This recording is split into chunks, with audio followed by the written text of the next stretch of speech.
Hello and welcome. I'm so glad you're here tonight. Before we begin, I want you to settle in somewhere comfortable. Tonight, we're going to travel backward through time, not to ancient Rome or medieval kingdoms, not even to the first farmers tilling soil in the Middle East. We're going back much, much further.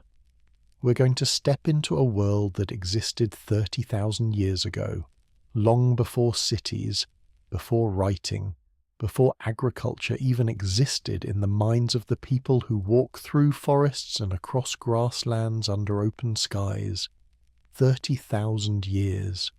That's a span of time so vast it's almost impossible to grasp, but we're going to move through it together, slowly, quietly, letting the world of the Upper Paleolithic come alive in your imagination.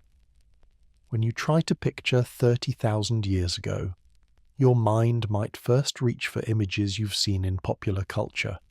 Brutish people in animal hides, grunting and scavenging, barely surviving. But I want you to let go of that image entirely. Forget it. The people we're about to meet were not less intelligent than you or me. They were not less creative. In many ways, their minds worked exactly as ours do now. They laughed, they wondered, they created art, they mourned their dead, they told stories by firelight, they loved one another. The difference wasn't in their minds or their capacity for emotion. The difference was in the world they inhabited. The world around them was older, wilder, more alive with animals than we can almost imagine. The sky was darker than most of us living in the electric-lit modern world have ever seen. And their relationship to the earth, to the seasons, to each other, to the spirits they believed inhabited their world, was so profoundly different from ours that it almost feels like we're talking about a different species. But we're not. We're talking about us. We're talking about our ancestors, and they were remarkable. Take a deep breath with me. Breathe in slowly through your nose and let it out gently. As you breathe, I want you to imagine that you're beginning to drift backward in time. With each breath, you're moving deeper into the past, deeper into a world that feels both strange and somehow familiar. The air you're breathing is colder than modern air. These were Ice Age times, remember? But it's also cleaner. You can almost smell it. The crisp bite of cold, the wood smoke from distant fires, the earth beneath your feet. We're going to begin our journey roughly 30,000 years ago, when the world was emerging from a period of dramatic climate shifts. This is the Gravettian period, a time when a sophisticated culture had spread across nearly the entire continent of Europe, from the Atlantic coast to the edges of what would become Russia. The people of this time had recently learned something remarkable. They could create portable art. They could shape bone and ivory into forms that carried meaning, that could be carried in your hand, that could be buried with the dead. They had developed tools of astonishing complexity, and they understood their world with a sophistication that archaeology is only now beginning to appreciate. But before we enter that world, let's pause for a moment and simply breathe. Feel your heart beating slowly, steadily. Feel the weight of your body supported by whatever's holding you tonight. You're safe here, warm and secure in your present moment, while we let our minds journey into the deep past. This is the gift of imagination. We can slip between worlds while our bodies remain safe and at rest. Now, imagine that you're beginning to see the landscape of Ice Age Europe forming around you. The year's roughly 28,000 years before your time. The climate has stabilized somewhat after a period of rapid cooling, and across the continent, groups of humans are flourishing in ways that would lead to what we call the Gravettian cultural period. This is a world of open grasslands and steppes, immense rolling plains covered in hardy grasses and low-growing shrubs, with occasional stands of hardy birch or pine trees. The sky is enormous. There are no forests here in many regions, just endless vistas of grass rippling in the wind, stretching to the horizon. The horizon itself looks different than it does now, cleaner, sharper, with no haze of distant smoke or industrial pollution. Just the curve of the earth and the vast blue above. In this Gravettian world, which flourishes roughly between 33,000 and 21,000 years ago, we find evidence of something remarkable: cultural unity across an impossibly vast geographic area. Imagine that you could somehow fly above Europe and look down. From what is now southwestern Spain to what is now Russia, thousands upon thousands of kilometers, you would see similar objects, similar artistic styles, similar burial practices, similar ways of making tools. This suggests something profound. There was communication. There were networks. Ideas and goods were travelling across continents. In a world where there were no roads, no written language, no formal trade routes, human communities were nevertheless connected. Mothers taught daughters how to make certain beads. Hunters shared knowledge about where animals could be found and how to hunt them most effectively. Young people perhaps travelled to neighbouring camps and learned new ways. Perhaps some fell in love and chose to settle in their partner's community, bringing their own knowledge and traditions with them. The Gravettian world was, in its own way, cosmopolitan. But cosmopolitan doesn't mean peaceful or harmonious, and we must be honest about that. There is evidence in the archaeological record of violence. Skeletal remains sometimes show signs of trauma. Blows from clubs, puncture wounds from projectiles, slash marks that look distressingly similar to ones made by intentional human violence. But there's also evidence of deep caring, elaborate burials of children and young people, bodies covered in red ochre and decorated with thousands of beads. There's evidence of people with disabilities being supported and cared for, their graves treated with as much reverence as any other individual. So the Gravettian world was complex, as all human worlds are. It contained both cooperation and conflict, both tenderness and brutality, both reason and passion. Let's bring ourselves more fully into this world now. Let's imagine the landscape with greater detail, with the weight of actual sensory experience. Close your eyes if you haven't already. Feel the air around you. It's cool, but not unbearably cold. You're standing on a rolling grassland during what would be considered summer in this time and place. Though summer is a relative term, the average temperature is probably still 15 to 20 degrees Fahrenheit colder than modern European summers. But the sun is warm on your face when you turn toward it, and the grass around you is green and lush. There's a gentle wind that carries the scent of soil and vegetation. The landscape around you is dominated by what scientists call the mammoth steppe. Not quite a grassland in the modern sense, not quite a tundra, but something in between. The vegetation here is hardy and low-growing, grasses, sedges, low shrubs. But this ecosystem was incredibly productive. It supported vast herds of large animals, herbivores that needed enormous amounts of vegetation to sustain their massive bodies. If you were to stand in this landscape and look around, one of the first things you'd notice is the scale of the wildlife. Imagine herds of horses, not the graceful, relatively small horses we know today, but sturdy, hardy wild horses, moving together in groups that could number in the hundreds. These animals knew this landscape intimately. They knew where the best grazing was after the snow melted in spring. They knew the routes between winter and summer pastures, routes that might have been travelled by their ancestors for thousands of years. Alongside the horses move herds of reindeer, animals that would become central to the subsistence strategy of the Upper Paleolithic peoples. The reindeer in this time are slightly larger than modern reindeer, and they're tremendously abundant. They migrate seasonally, and their migrations would have been predictable events that the humans in this world planned their own movements around. Imagine the sound of such a migration. Thousands of hooves thudding on frozen earth or soft turf, the snorting of animals that have spent all night travelling, the calves bleating for their mothers. And then there are the mammoths.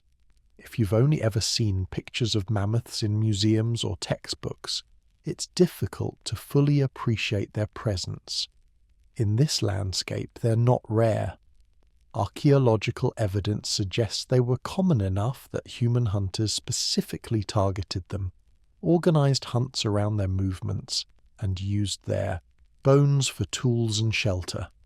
A woolly mammoth is not a small animal. Imagine a creature standing 10 feet tall at the shoulder, weighing between 6 and 8 tons, covered in thick, shaggy hair that reaches almost to the ground. The hair is rust-coloured in some individuals, blonde in others, sometimes even reddish. Their tusks are enormous, curved dramatically, sometimes reaching more than 13 feet in length, and making graceful arcs that make the animal look almost baroque in its exaggeration.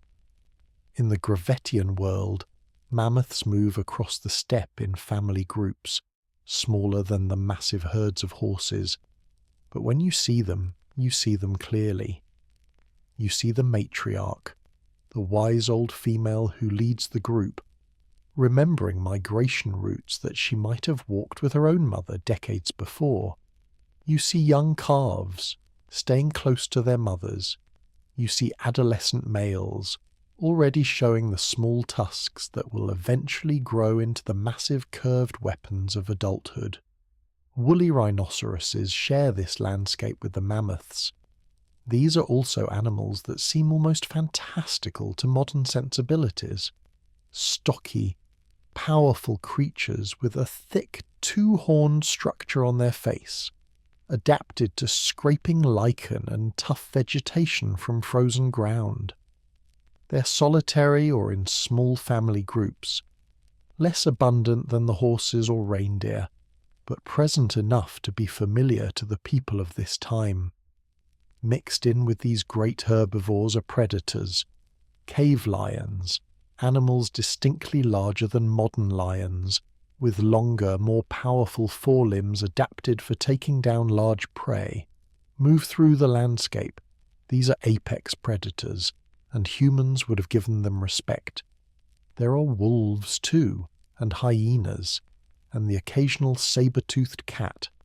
For the human communities of this period, these predators represented both opportunity and danger. A kill made by a lion could be driven away from the carcass by humans and the meat scavenged. It's easier to steal food than to hunt it yourself, and there's evidence that humans did exactly this. But these same predators might also see humans as potential prey, particularly young or weak individuals or children. Living in this world required constant awareness. Take another slow breath. Feel your shoulders relaxing into the surface that supports you. As you breathe, imagine the wind across this ancient grassland. You can hear it, a constant gentle rush, carrying the sounds of the animals, the distant calls of birds, the low rumbling of mammoths, the strange chirping of smaller animals in the grass. But these sounds are muted, not threatening. They're the ambient music of an ancient world, and they're somehow comforting, like the sound of waves or rain on a roof in your present time. Now let's move closer to the people themselves. Somewhere in this landscape, perhaps in a protected valley, perhaps near a river where water would be reliable and where fish might be caught, there is a human settlement. Not a permanent settlement in the way we think of modern human habitation, but a camp, a place that has been returned to repeatedly, perhaps seasonally, where the same fires are lit year after year in the same spots, where the same stone tools are manufactured from local stone, where the same hearths warm people through the night. The people here are modern humans, not evolutionary ancestors, but our direct genetic relatives, who would have been virtually indistinguishable from us in appearance if you'd placed them in modern clothing. Some are tall, others are shorter. They have varied skin tones, varied hair colours, some dark, some lighter, though generally adapted to a relatively northern climate. They have the same range of facial features, the same variety of body types that you see in any modern human population.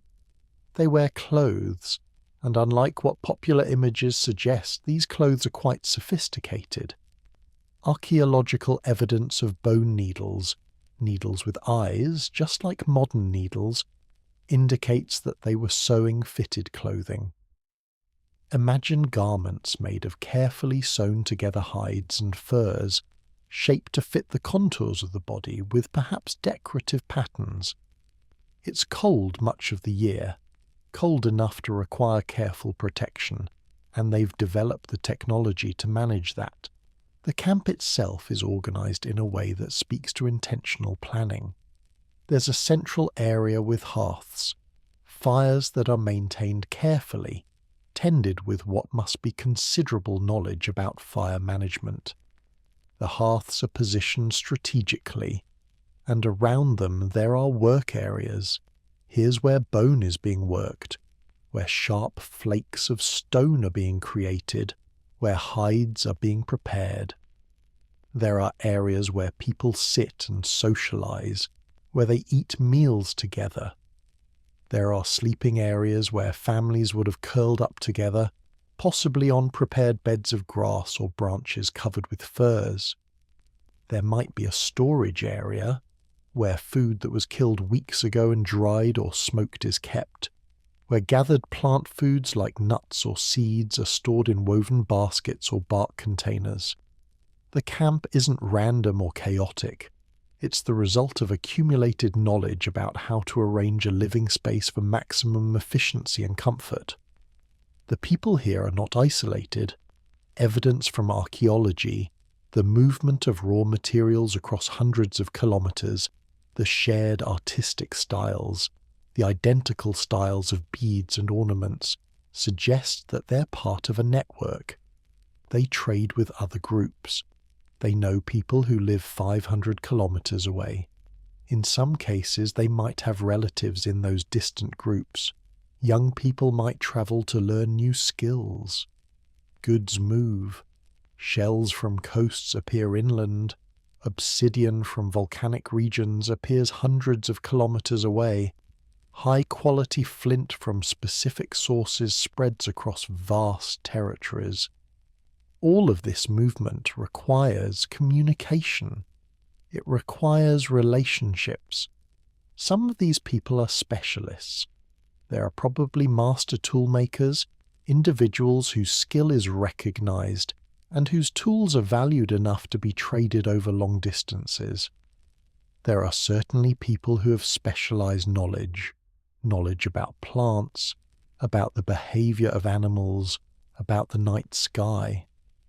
We know from burial evidence that some people held special status. There are graves where individuals, particularly some women and some individuals with unusual physical characteristics, are buried with thousands of beads, thousands, suggesting that they held some kind of high status, some role that was recognized and honored by their community. The people here are creative in a way that might surprise you. They're not just concerned with survival, though survival is certainly important. They make art. They shape pieces of bone and ivory into forms that have no practical purpose. Figurines of animals, figures of women with exaggerated features, abstract shapes. They keep these objects, carry them with them, sometimes bury them. They use pigments, red ochre especially, but also other colours, and they decorate their bodies and the walls of caves. They create personal ornaments, beads made from shells and bone, pendants, bracelets. These items take time to create. They take skill. The fact that people invested this time and skill in creating beautiful things tells us something essential about human nature. Beauty matters. Self-expression matters. Even in a world where resources are not unlimited and where danger is always present, humans take time for art.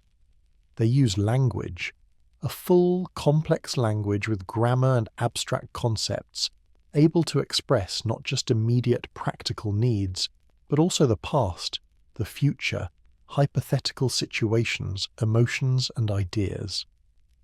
Around evening fires, they tell stories.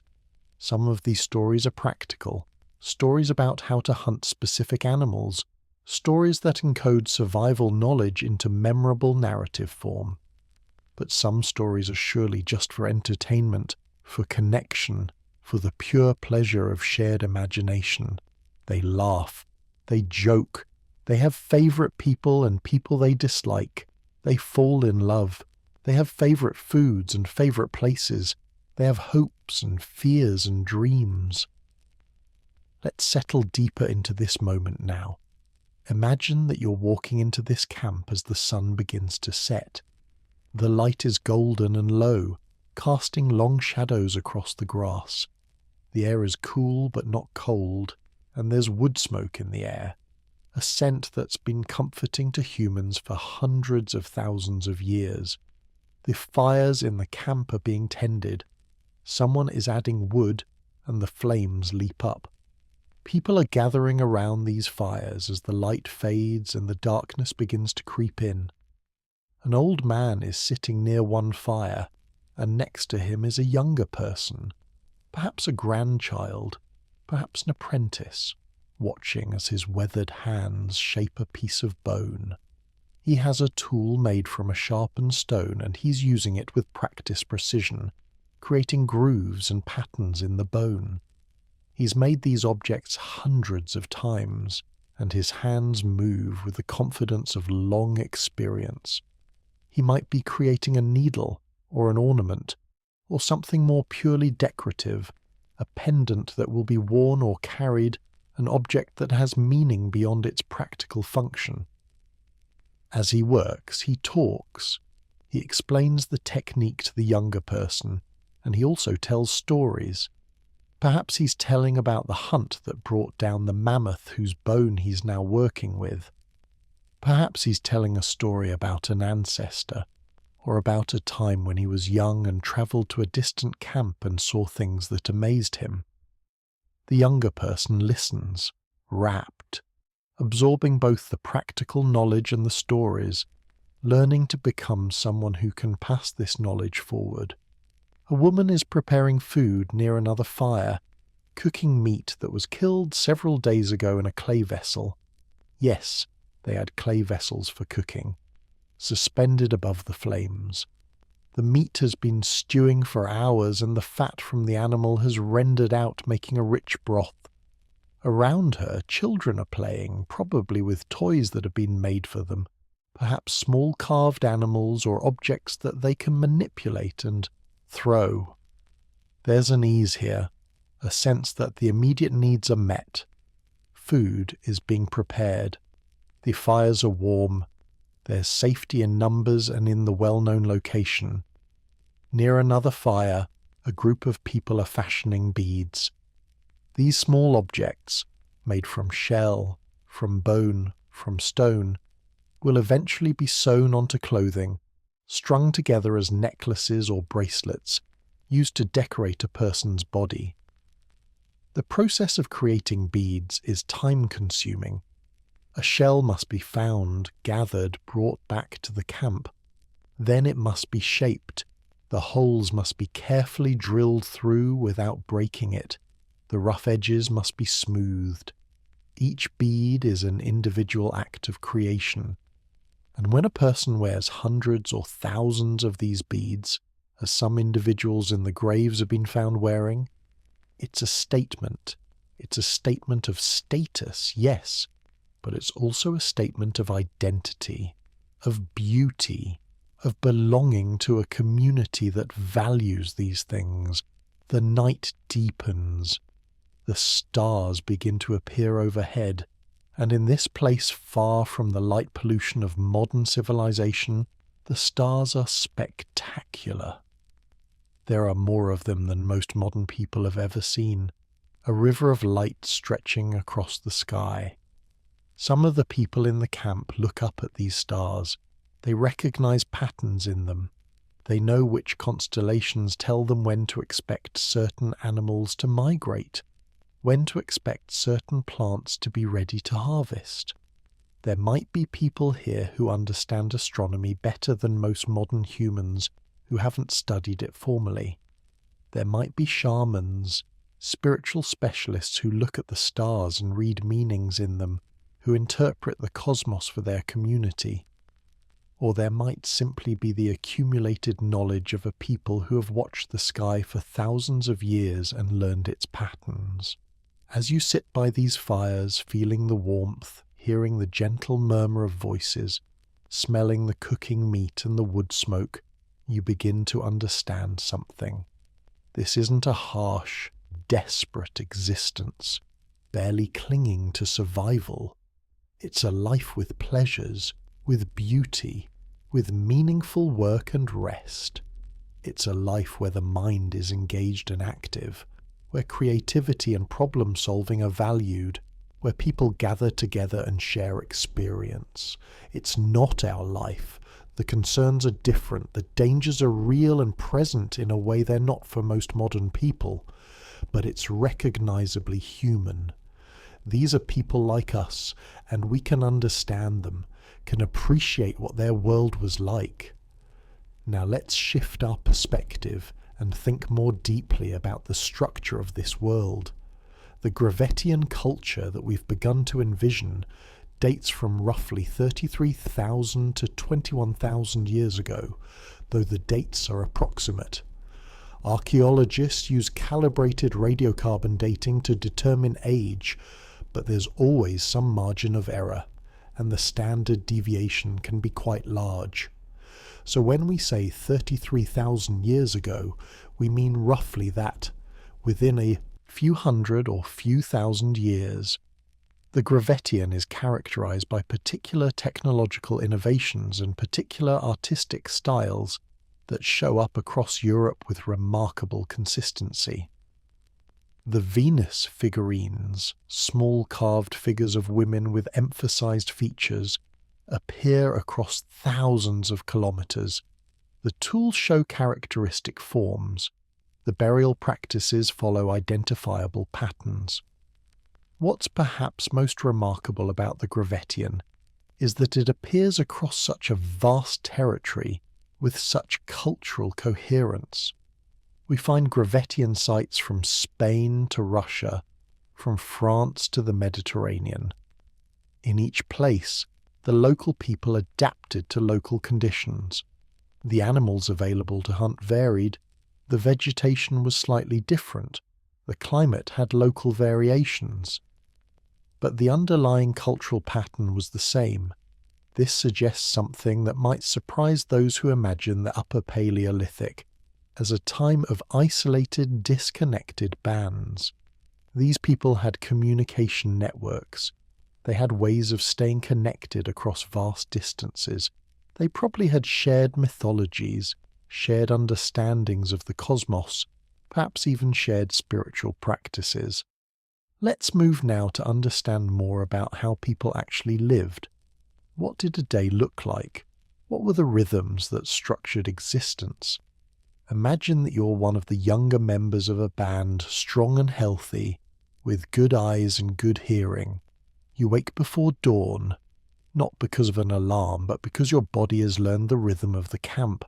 And around 5 a.m., just before light begins to touch the sky, people naturally start to wake. The fire near where you slept has burned low, but embers still glow red. Someone tends to it immediately, adding fresh wood, encouraging the flames up. Within minutes, the camp is warming and the light is growing. You eat something simple, perhaps meat left over from the previous evening, eaten cold or warmed quickly in the fire, or perhaps some nuts or seeds that were gathered and stored. There's water, probably brought from a nearby stream or collected in vessels. This meal is quick and efficient. People have learned that it's better to eat something small and then move on to the work of the day, rather than spend hours on meal preparation now. Your role today is to participate in a hunt. The older hunters have been watching the herds, and they've noticed a group of reindeer moving through a valley about a day's walk from the camp. This is considered a good opportunity. The terrain is such that the animals could be driven toward a narrow pass, a place where they might be trapped or at least slowed down, making them vulnerable to hunters with spears. So a group of you, perhaps 10 or 15 strong, will leave the camp and travel through the day to reach the valley by evening, then wait for the dawn and the hunt. You gather your spear, a sophisticated weapon that took time to craft. The shaft is a long wooden pole, carefully, straightened by heating and bending, pointed at one end. Attached to this wooden point is a more effective killing tip made from stone or bone, hafted on with sinew bindings and possibly adhesive made from plant materials or animal products. The complete spear is balanced, designed to throw effectively and to penetrate deeply. You carry other tools as well, a knife made from stone, flaked sharp with remarkable precision, several projectile points that can be attached to new shafts if needed, and possibly some bone tools for butchering.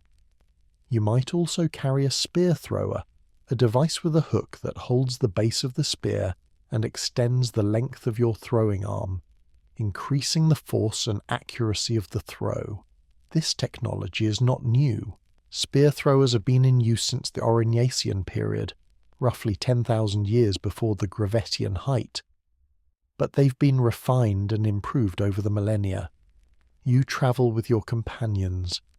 The journey is long, but you follow a familiar route. You know where the water sources are. You know the landmarks.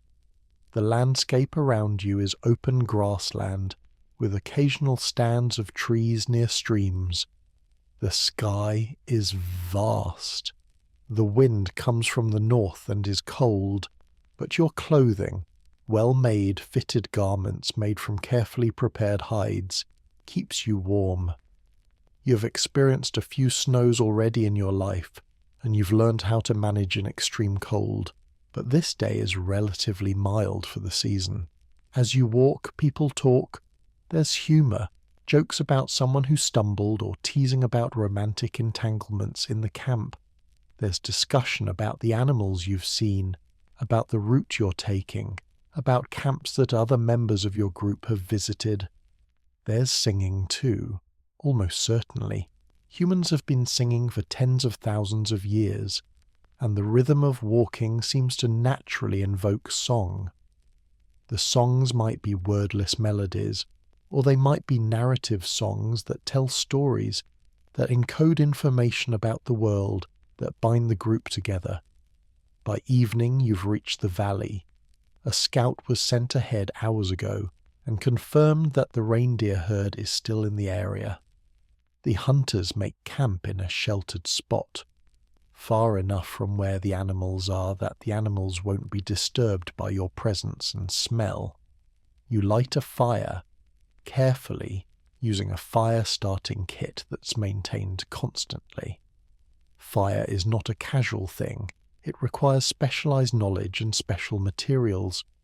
You might use flint and iron pyrite to create a spark, or you might use a friction-based fire starter, or you might maintain an ember in special kindling and gently blow it to flame.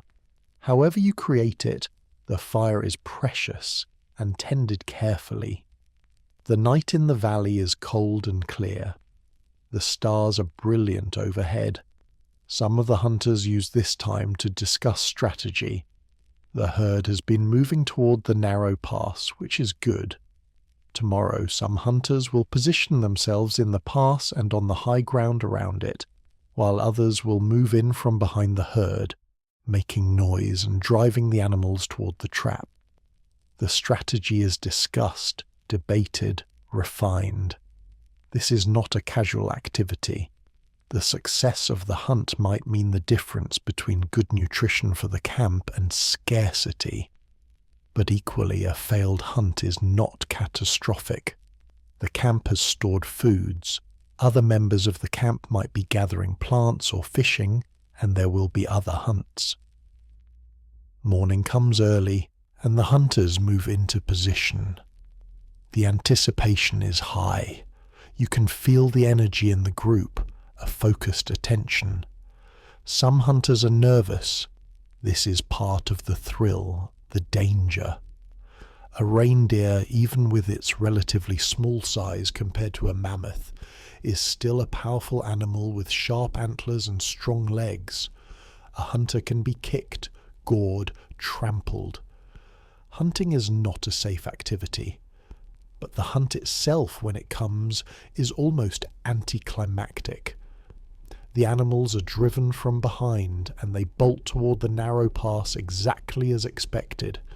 The hunters in the pass are ready, and in a few chaotic minutes several animals are killed. The sound is intense. The roaring of hunters, the panicked bleating of the animals, the thuds of impact. And then it's over. There are perhaps 4 or 5 dead reindeer, a successful hunt. The animals are not all killed instantly. Some are wounded and require finishing. The hunters dispatch them with focused, efficient movements. There's no triumph here, no joy exactly, but there's satisfaction. The task is done. What comes next is hours of butchering. The reindeer are opened, their organs and internal tissues removed and set aside. The best parts are carefully separated. The meat closest to the bone, which is most tender, the heart and liver, organs rich in nutrients, the fat where it exists. The bones are broken to access the marrow inside, a rich calorie-dense food that's deeply valued. The hides are removed carefully, kept intact because they're valuable for many purposes. The sinews are separated because sinew is used to bind other things together.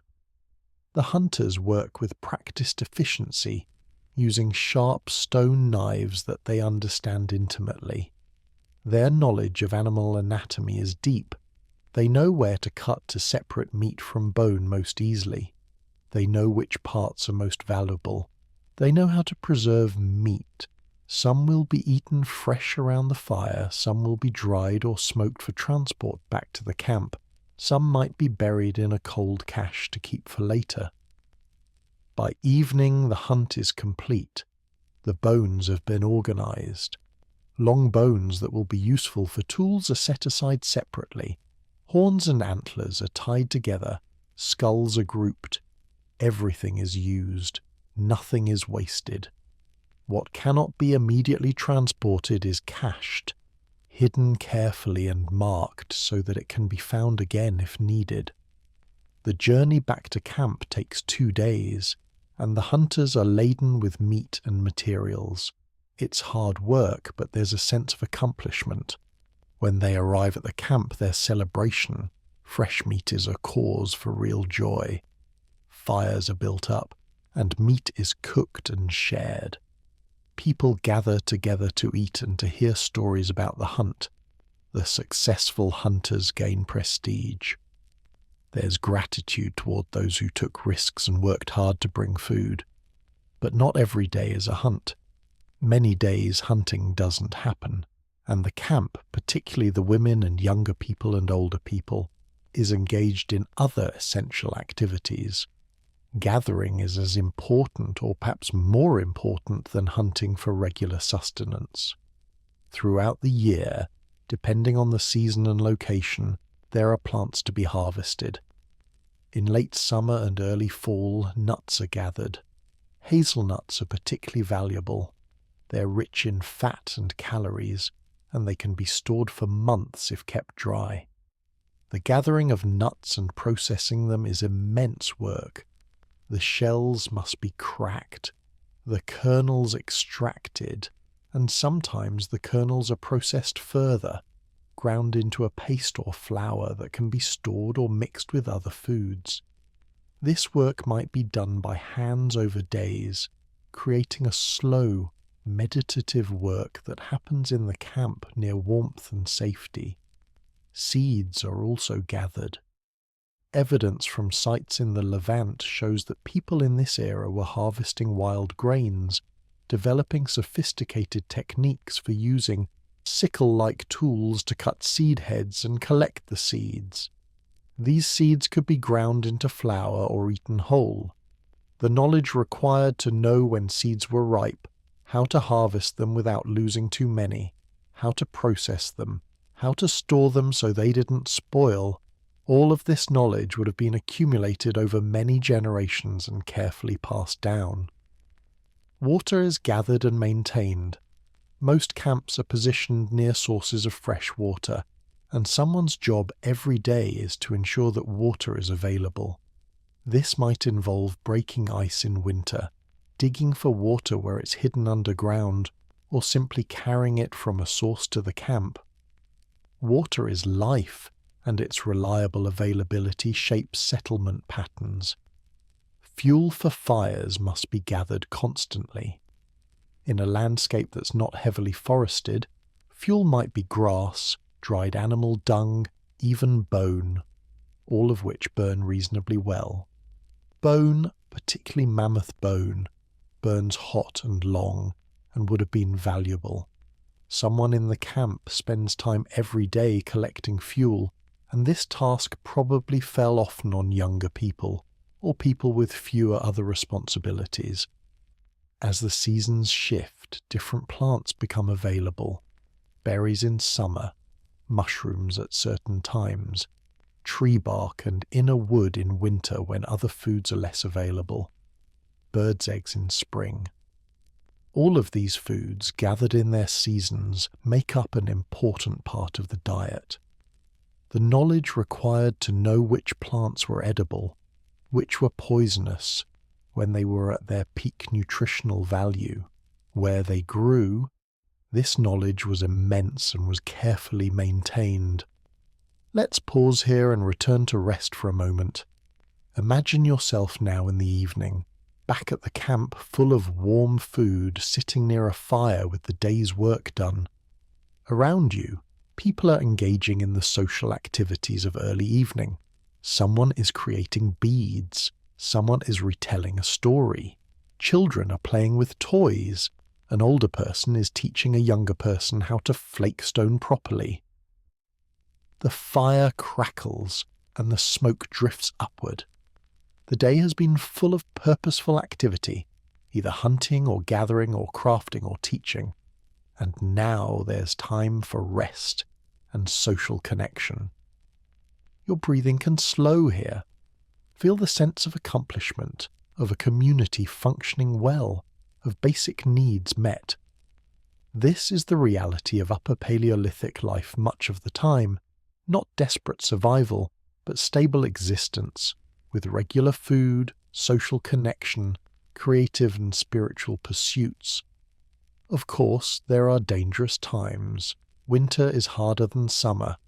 A period of bad weather can make hunting difficult. A disease can run through a camp. Accidents happen. A person can be severely injured in a hunt or in daily activities. But communities persist, adapt, and support their vulnerable members. When you look at the graves of individuals with severe disabilities or birth defects who are clearly cared for throughout their lives, sometimes into adulthood, you're looking at evidence of compassion. These people were kept alive, fed, integrated into the community. In a world where resources are not unlimited, this speaks volumes about how these communities viewed the value of human life. Let's imagine now the moment of shelter, of protection, of dwelling. To understand what Europe looked like in this time, we need to imagine not just the landscape and the animals and the daily work, but the places where people slept, where they felt safe, where they created their homes. In southern Europe, during the Gravettian period, many people lived in caves and rock shelters. These weren't the deep, dark caves that people sometimes imagine. The places where cave paintings were created were often far back in the mountains, and it's unlikely that people lived in the deepest chambers. Instead, they lived at the mouths of caves or in natural rock shelters, places that provided protection from wind and rain and falling snow, but still allowed for smoke from fires to escape. The opening of a rock shelter faces south or southeast, catching the winter sun. Sleeping areas are positioned at the back, where it's most protected. Hearths are arranged in the front where smoke can escape and where light reaches far into the shelter. In these shelters, over seasons and years, people accumulated their possessions. They made their tools here. They prepared their food. They buried their dead in small alcoves, sometimes wrapping them carefully, sometimes surrounding them with grave goods, bone tools, ivory ornaments, stone objects that had meaning. But in other parts of Europe, particularly in the wide grasslands of what is now Central and Eastern Europe, people lived in structures that they built themselves. And here we encounter one of the most intriguing aspects of Upper Paleolithic life. Mammoth bone dwellings. Imagine a structure built from mammoth bones. Long bones, femurs, humeri, tibiae, are arranged in a circular or oval pattern, creating the frame of a dwelling. Tusks might be arranged as an entrance archway. The frame is then covered with hides, which are tied or weighed down. The interior is perhaps 20 feet across, enough for a family group. In the centre or sides, hearths are created. Storage pits are dug into the floor. The dwelling is weatherproof and keeps people warm through winter. Archaeological evidence suggests these structures were reused seasonally. Bones remained in place, and hides would be replaced upon return. But here's what's fascinating. These dwelling sites show evidence of ritual meaning. Bones are arranged in patterns suggesting intentional decoration beyond shelter needs. Mammoth bones are painted with geometric designs. The structures themselves are positioned relative to one another, sometimes in circles, suggesting cosmological or social meaning. When you contemplate these structures, you realize they represent investment in place. People are returning to the same locations repeatedly. They're building structures that will shelter them. They're creating homes, not just camps. In creating homes, they're expressing a relationship to the landscape and to their community that goes beyond mere survival. They're saying, "This is our place. We belong here. We will return." Fire is essential and central. Fire provides warmth in an often cold environment. It provides light, extending productive work hours and creating psychological benefits of visible community. Fire cooks food, making it safer and more digestible. Fire hardens bone and antler. Fire is used in making ceramics. Small clay figurines suggest people understood working with clay and fire. Fire is also social and spiritual. People gather around fire to socialize, tell stories, conduct rituals. The smoke rises upward, creating visible connection between earthly and divine. Shamans or spiritual leaders might use fire in their practices, adding substances to flames to create colors or smells, communicating with spirits. The knowledge required to maintain fire, keep embers alive when traveling, start new fires reliably, would have been sacred knowledge. Only certain people might have held this responsibility. Firekeeping was probably a high-status role, and the firekeeper was a person of authority and respect. Now let's consider another crucial aspect: the relationship to death and the afterlife. We know that Gravettian people believed in an afterlife, or at least in continued existence after death, because of the care they took with burials. Unlike some earlier humans who might have left their dead where they died, Upper Paleolithic people carefully buried their dead. They chose locations, sometimes creating graves in special places like cave alcoves or near dwelling sites. They covered bodies with red ochre, a pigment that might represent blood, the essence of life. They placed objects in graves, tools that the deceased had made or used, ornaments that they had worn, food they might have enjoyed. All this suggests belief in an afterlife and desire to send the deceased person into that afterlife well-equipped and honoured.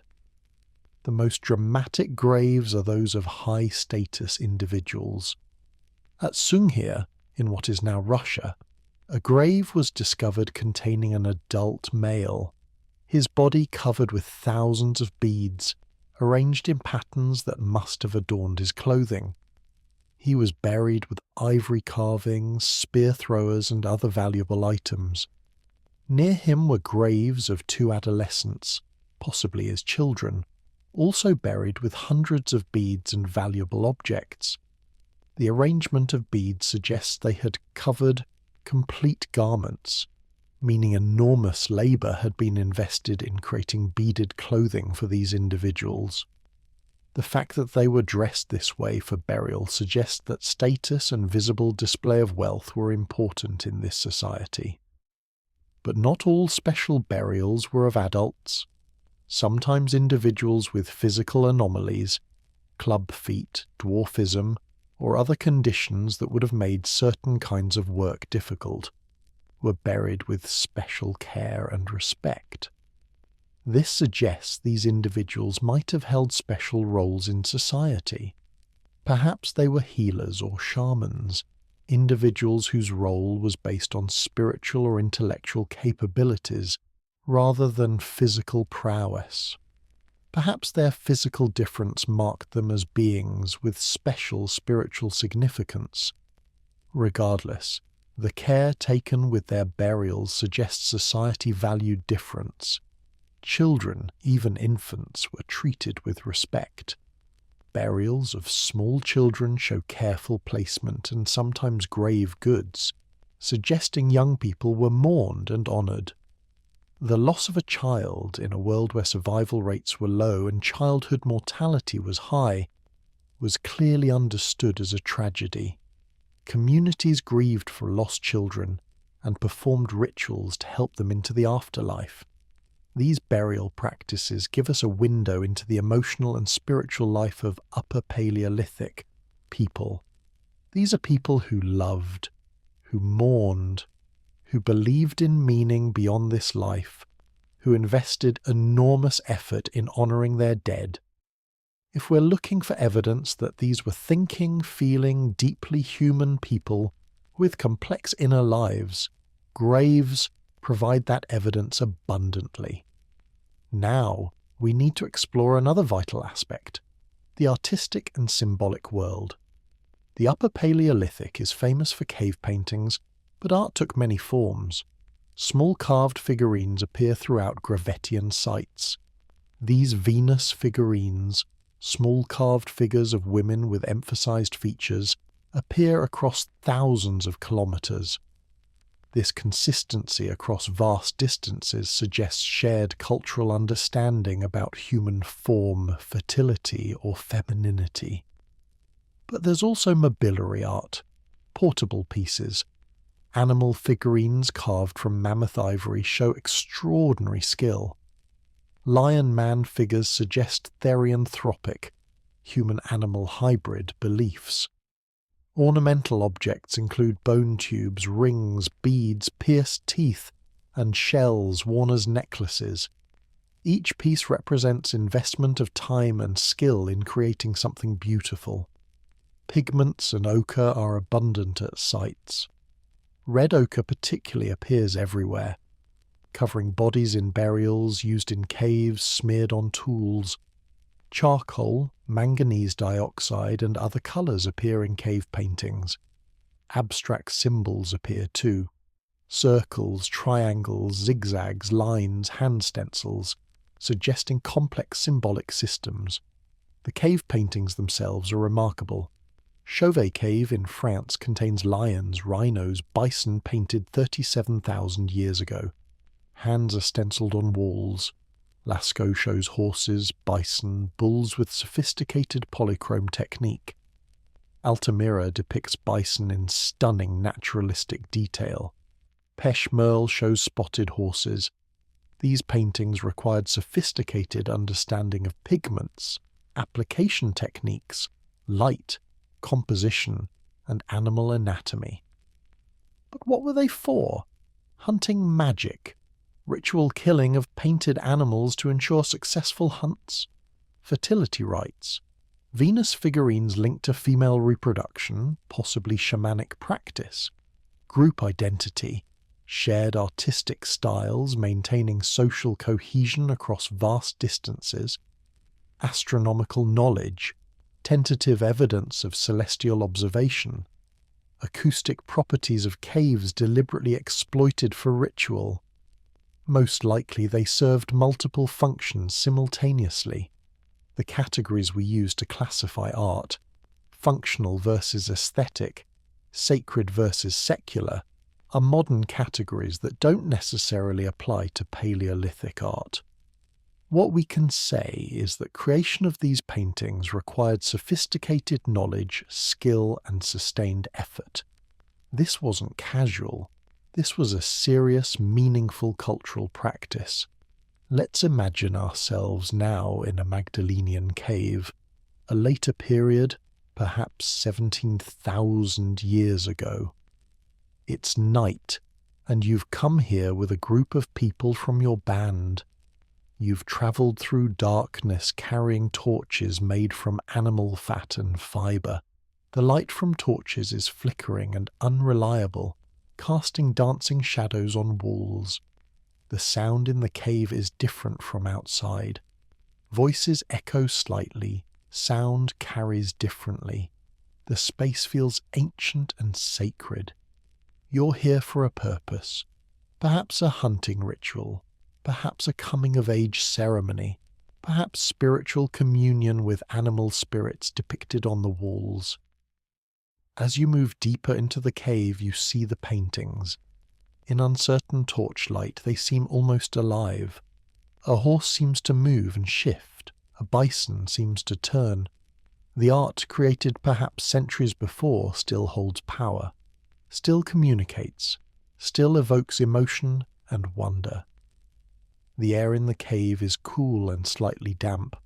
You can hear water, perhaps a stream flowing through the cave, perhaps water dripping from stalactites. The cave smells of mineral earth, of age, of something sacred. As you process further back, sounds become more echoing, more mysterious. Your companions are quiet, respectful. This is clearly a place of significance where ordinary rules might not apply, where spirits and ancestors are closer than in the world outside.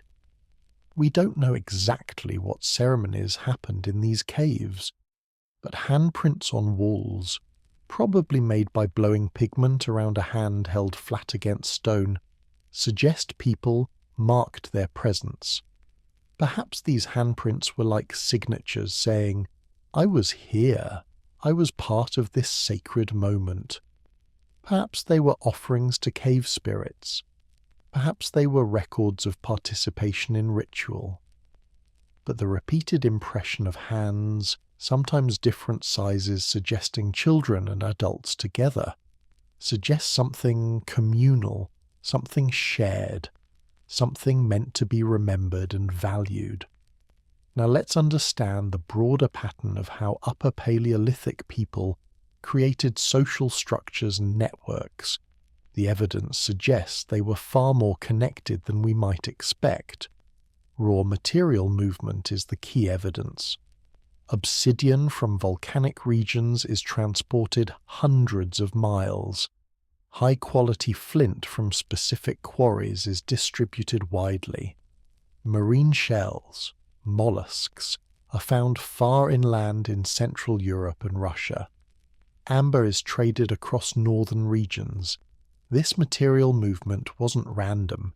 It suggests intentional exchange systems, possibly formal trade relationships between groups. Some researchers think we're seeing the very earliest signs of what would become formal trade networks.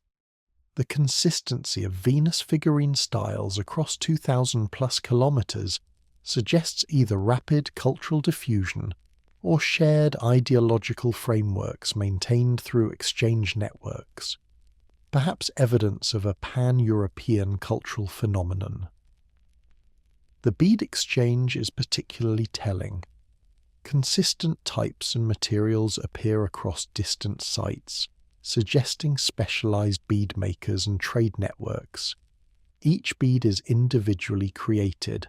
Selection of raw material, shaping, hole drilling, edge smoothing.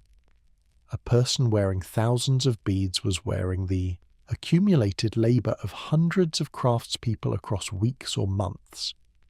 This person was literally wearing their wealth and status on their body. This evidence of networks and exchange tells us something profound. These weren't isolated bands existing in separation from one another. These were peoples connected through trade, through marriage exchanges, through shared cultural practices. A young person might travel to a distant camp to learn new skills or marry into a new community. Goods moved, ideas moved, knowledge moved. Social hierarchies are evident in burial evidence. Some individuals are buried with vastly more goods and care than others. Some graves show individuals with clear markers of status. But status wasn't always inherited. There's evidence that it could be based on skill, on spiritual power, on artistic ability, on knowledge. A master toolmaker might have held high status. A shaman or spiritual practitioner might have held high status. An individual with unusual physical characteristics might have held special status, interpreted as spiritual significance. Gender relations were probably more complex than we typically imagine. There's no evidence of simple male dominance. Some high-status burials are women. Venus figurines suggest women held significant cultural symbolism. Women's roles as gatherers were probably as important or more important than men's roles as hunters. Women likely had significant input into community decisions. Age was clearly valued. Older people held knowledge that younger people needed. A grandmother or grandfather carried memory, experience, and wisdom. Taking care of elderly individuals, even when mobility became difficult, suggests that knowledge held by older people was valued enough to justify the investment. Children held place in communities. There's evidence of toys made for children, of space in dwellings arranged for children, of educational practices where children learned through observation and gradually took on adult roles. The loss of children clearly brought grief. People with disabilities, if they could be fed and cared for, were integrated into communities. Some individuals with birth defects or physical limitations were buried with respect and care, suggesting they held places in society. Perhaps they were craftspeople, spiritual specialists, or simply valued members of communities that recognized different people could contribute in different ways. Now, let's move forward in time. Around 21,000 years ago, the world begins to enter what scientists call the last glacial maximum. This isn't gradual, it's a shift into genuinely severe conditions. Average temperatures dropped, ice sheets expanded, Climate became more volatile, with rapid oscillations between somewhat warmer and very cold periods. In some regions, these changes were catastrophic. Imagine as the climate shifts, the seasons become more extreme, winters are longer, springs are slower to come, summers are shorter and cooler. The herds of reindeer and horses still come, but their patterns are more unpredictable. Some years they don't appear at all. Hunting becomes less reliable. The landscape itself is changing. In some regions, forests are retreating. In others, vegetation is becoming sparser. The mammoth steppe is becoming even more open, even more barren. The vegetation that mammoths and rhinos depend on is becoming scarcer, and their populations decline. For human communities, these changes are profound. The population that had been growing and spreading during the Gravettian begins to contract. Settlements are abandoned. Some regions are depopulated. The archaeological record shows what appears to be a population crash or severe contraction between roughly 20,000 and 18,000 years ago. But humans are adaptable. The response to these changes is remarkable. In some regions, particularly southern Europe, in what are now Spain and France and the Mediterranean, people persevere. The climate there is less severe. Populations contract but don't disappear. These regions become refugia, places where people continue living when northern regions become uninhabitable. The cultures in these regions adapt and change. What emerges is called the Solutrean, a culture characterized by different tools and different art. The stone tools of the Solutrean are often extraordinarily fine, thin, sharp blades made through pressure flaking, which allows tremendous precision. Some tools are shaped like leaves and are so thin and sharp they must be handled carefully. These tools are works of art as well as practical implements. But even as we see these new cultural developments, we see persistence of older traditions. Some symbolic practices continue. Some ways of thinking about the world seem unchanged. What's shifting is the specific expression, the particular technologies, the specific cultural forms. This is a pattern throughout human history. When conditions change, people adapt. They develop new technologies, new cultural practices, new ways of organizing themselves.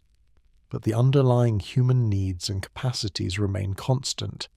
The need for meaning, for community, for beauty, for connection to the spiritual world. These don't change. The specific ways these needs are expressed change, but the needs themselves are universal to human nature. Imagine now the world at the height of the last glacial maximum, roughly 20,000 years ago. Climate is at its coldest in Northern Hemisphere. Average temperatures in many parts of Europe are 10 to 15 degrees Celsius colder than they are today. Winter temperatures in some places are 20 or more degrees below modern conditions. Snow accumulation is greater. The summer season is shorter. The great ice sheets have expanded. The Laurentide ice sheet covers most of what is now Canada and much of the northern United States. In Europe, ice sheets cover Scandinavia and much of Britain. Glaciers flow down the mountains.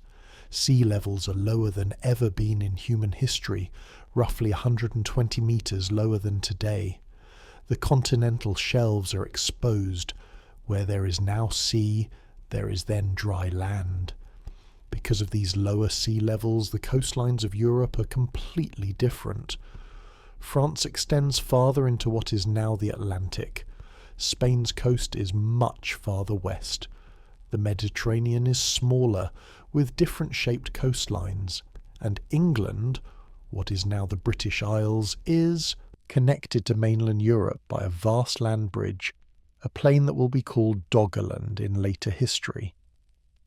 This land bridge is traversable, walkable. Someone could travel from France into Britain without crossing water. This means population movements, trade, and cultural exchange can happen across what are now island seas. On this land bridge, in the regions we've been exploring, human populations are sparse but persistent. People live in settlements, some occupied for thousands of years. They hunt animals that can survive in this climate: reindeer, horses, mammoth, woolly rhino. They gather what plants are available. They create art, maintain spiritual practices, bury their dead with care. And then, around 14,500 years ago, something shifts again. The climate begins to warm. Not steadily. There will be oscillations, periods where it warms then cools again. But the overall trend is toward warmth. As climate warms, ice sheets begin to retreat. The landscape begins to change. Vegetation returns to previously barren areas. Animal populations shift. Mammoths, woolly rhinos, and other Ice Age specialists begin to decline. Other animals, deer, boar, wild cattle, begin to spread as climate becomes more favourable for them. For human populations, this change brings both challenges and opportunities. The last glacial maximum had forced adaptation and innovation, but it had been stable in its own way. The pattern of climate, however harsh, was relatively predictable. Now, as climate becomes increasingly variable, as it shifts from period to period, people must remain flexible, ready to adapt quickly to changing conditions. This period, from about 14,500 to 12,000 years ago, is called the Late Glacial. It's characterized by rapid climate shifts. The most famous is the Younger Dryas, a period of rapid cooling lasting from about 12,800 to 11,700 years ago, sandwiched between two warmer periods. In Europe during this time, the great Upper Paleolithic cultures are in transition. The Solutrean is fading away, and what emerges is the Magdalenian culture. The Magdalenian is known particularly for extraordinary bone and antler work, harpoons with multiple barbs, fishing implements, tools of astonishing sophistication and beauty. The cave paintings from the Magdalenian period are among the most spectacular known to archaeology. Places like Lascaux and Altamira, where horses and bison are depicted with sophisticated technique and stunning artistic skill. What's particularly interesting about the Magdalenian is that it seems to represent an increasing focus on marine and riverine resources, as well as specialized hunting of reindeer. The abundance of fishing implements, the evidence of bone harpoons, the location of many Magdalenian sites near rivers and coasts, all suggest an economic shift toward exploiting aquatic resources as well as terrestrial game. This is adaptation in action. As climate changes and available animals shift, human economies shift with them. People develop new tools for new kinds of hunting. They refocus their settlement patterns. They maintain their cultural identity while adjusting their subsistence strategy. Let's pause for a moment and return to rest. Feel yourself breathing slowly and deeply. We've travelled through thousands of years now, watching how human cultures responded to climatic change, how they adapted, how they persisted. We've seen the creativity and innovation of the human mind across these millennia. We've seen how people created beauty even in challenging conditions. We've seen how they mourned their dead, honoured their disabled, created complex societies with meaningful social structures. It's quite remarkable, isn't it? From our vantage point in the modern world, we sometimes think of ourselves as uniquely capable, uniquely innovative, uniquely creative. But the evidence we've been exploring suggests that humans have always been this way. The capacity to create, to adapt, to maintain meaning and beauty and social connection even in difficult circumstances. These are not modern inventions. These are ancient capacities, inherent to human nature, evident across tens of thousands of years. Now let's move into one more phase of our journey, one more period before we approach the end of the Ice Age entirely. We need to understand the world of roughly 10,000 years ago, when the climate was warming toward modern conditions, when the ice sheets were retreating, when the landscape of Europe was being transformed. Imagine the moment 10,000 years ago, as climate is shifting decisively toward warmth. The Younger Dryas cold period has ended, just a few hundred years before this moment. Temperature has risen rapidly. The ice sheets are in rapid retreat.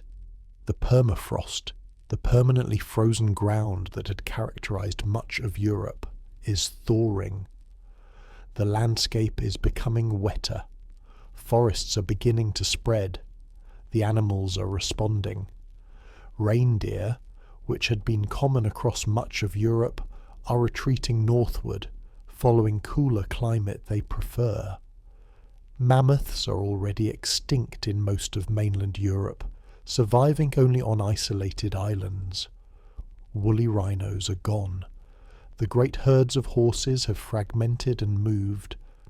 Different animals are now expanding their range: red deer, wild boar, aurochs, large wild cattle surviving until historical times, smaller mammals. Human populations are responding as well. As climate warms and forests return, the resource base changes. The vast herds of reindeer that had been the staple of the late glacial diet are no longer available in the same numbers. People must develop new subsistence strategies. Some regions in what is now Britain and Northern Europe are being recolonized. Populations that had migrated south during cold periods are returning, following warming and return of habitable conditions. These populations are bringing back knowledge, technologies and artistic traditions from southern refugia. On Doggerland, that great land bridge that connects what is now Britain to mainland Europe, people are living and thriving. They're exploiting diverse resources of this landscape. They're hunting red deer and boar and other animals now abundant there. They're fishing in rivers. They're gathering hazelnuts in forests spreading across the landscape. They're living in a relatively rich environment, with diverse resources and knowledge to exploit them effectively. And this is where we encounter one of the most poignant aspects of this story. Doggerland exists, inhabited and thriving, for roughly 10,000 years after the Ice Age ends. But then, around 7,000 or 8,000 years before our present time, sea levels, which have been rising steadily as ice sheets melt, reach levels that flood Doggerland. A catastrophic tsunami, triggered by an underwater landslide off the coast of Norway, accelerates this process, creating a wall of water that sweeps across the remaining land. Doggerland is submerged beneath the North Sea. What had been a vast, habitable plain becomes an ocean. The people living there, whether they escape or are overwhelmed, we don't know, are displaced. But before that flooding, for those thousands of years, Doggerland represents something important. It represents the possibility of human thriving in post-Ice Age Europe. It represents a world where the Paleolithic way of life, hunting, gathering, living as mobile or semi-mobile communities, creating art and meaning and social structures, persisted even as climate warmed and changed. It represents the last of the great hunter-gatherer cultures before the Neolithic Revolution, the shift to agriculture, transformed human society. The people living in Doggerland and in contemporary sites across Europe in this period are creating some of the most sophisticated tools and art of the entire Upper Paleolithic. the Magdalenian culture continues and develops further. New cultures emerge, the Azilian culture in the Mediterranean and southwestern regions, the Aurignacian and Arcadian cultures in other areas. Each region develops its own variation on the broader post-glacial adaptation. But what's universal is the creativity and sophistication of these cultures. People are creating increasingly specialized tools for specialized tasks. Fishing becomes increasingly important, and the elaboration of fishing implements reflects this. Bone hooks, composite fishing spears, evidence of fish traps and weirs. Art continues to flourish. Engraved bone and antler items, some depicting animals naturalistically, some more abstract. And the great cave paintings continue. The caves of the Magdalenian period show some of the most spectacular art in the entire Upper Paleolithic. At Lascaux, we see horses and bison and deer painted with extraordinary skill. At Altamira, we see bison depicted in multiple colours, with the contours of the cave wall incorporated into the body shapes, creating a three-dimensional effect. The people who created these paintings understood perspective, understood how to depict movement and emotion, understood how to use colour and form to create visual impact. But the purpose of these paintings remains somewhat a mystery. Were they hunting magic, attempts to ensure successful hunts through sympathetic magic, by depicting animals at the hunt or making symbolic kills? Were they shamanic art, created in trance states for spiritual purposes?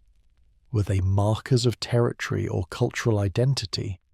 Were they purely aesthetic, art for art's sake, created by people who valued beauty and skilled representation?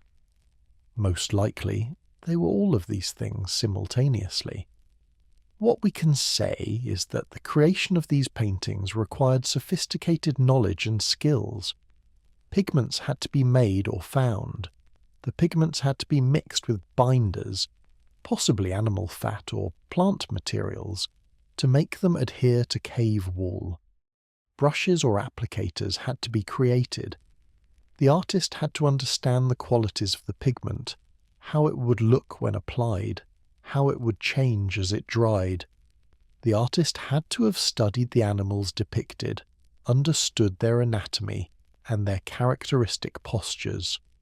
Some paintings show multiple techniques: hand stencils created by blowing pigment around a hand, dynamic painted depictions of animals, carefully engraved outlines.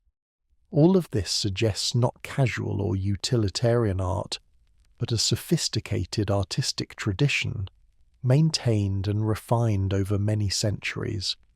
Different artists created different paintings, but they shared an understanding of what made a good depiction, what techniques worked, what the purpose or meaning of the painting was.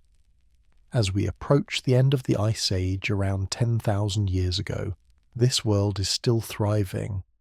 The Magdalenian tradition continues. Cave paintings are being created. People are hunting and gathering effectively in the new post-glacial environment. They're creating complex societies, some with evident status distinctions, some with evidence of trade networks extending hundreds of kilometers. They're maintaining spiritual and artistic practices that give meaning to their world. And yet, within a few centuries or a few millennia, this world will fundamentally change. Agriculture will be invented in the Fertile Crescent. This innovation will gradually spread across Europe, transforming how people live. The great herds that sustained the Paleolithic economies will be replaced by domesticated animals. The gathered plants will give way to cultivated crops. Settlements will become more permanent and more crowded. Social hierarchies will become more pronounced. Art will change, adapted to new purposes and new mediums. Religion will be transformed.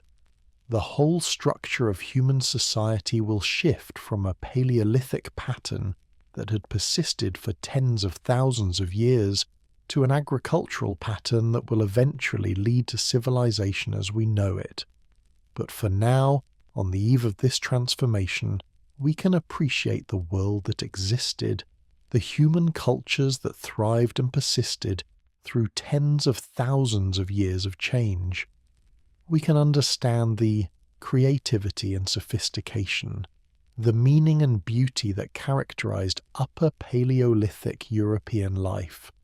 Let's take a moment now to reflect on what we've learned. Imagine yourself standing at the edge of this ancient world, looking back across the thousands of years we've traveled. From where we stand, in the present time, we can see across the gulf of millennia and appreciate the humanity of our ancestors. We can recognize that they were people much like us, people who loved and mourned, who created beauty, who valued meaning and connection. The specific conditions of their lives were different from ours. They lived with hunger and danger in ways we mostly don't. They died earlier, on average, than we do. They faced challenges that we can barely imagine. But they also lived in a way that had rewards we've largely lost. They lived in direct, intimate connection with the natural world. They knew their landscape intimately, understood the seasons and the animals and the plants.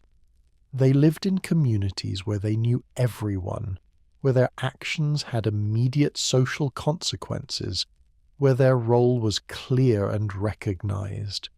They created art and music and stories. They had spiritual practices that gave meaning to existence. They cared for their vulnerable community members. They valued beauty and creativity, even when resources were not abundant. This isn't to say that the Paleolithic was perfect or that we should want to return to it. The mortality rate was high. People suffered from injuries and diseases. Women faced the dangers of repeated pregnancy. Life was uncertain.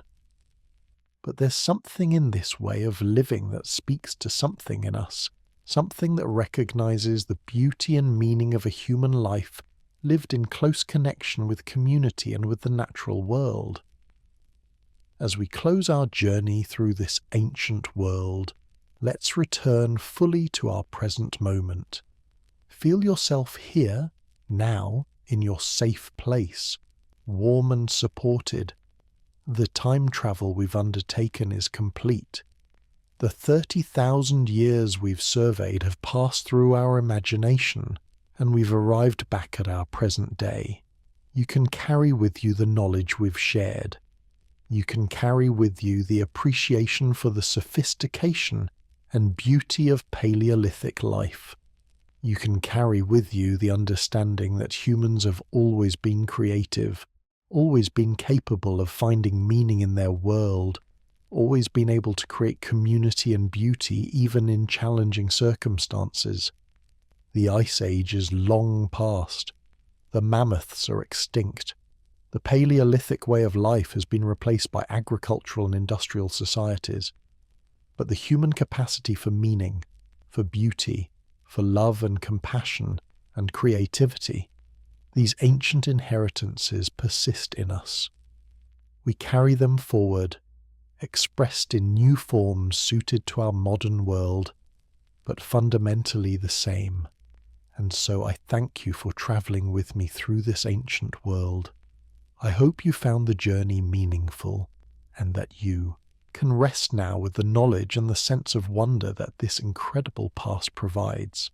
Sleep well, knowing that you're descended from remarkable people who survived, who thrived, who created beauty and meaning across tens of thousands of years. Their story is your story, echoing across the ages. Good night.